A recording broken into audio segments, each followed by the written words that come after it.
அம்மா உன் வார்த்தை வேதம் என்றெண்ணும் மகனும் நான் தானம்மா.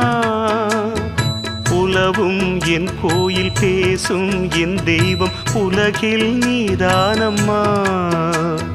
தாயே உன் கண்ணில் துளி நீர் கண்டாலும் இதயம் தாங்காதம்மா.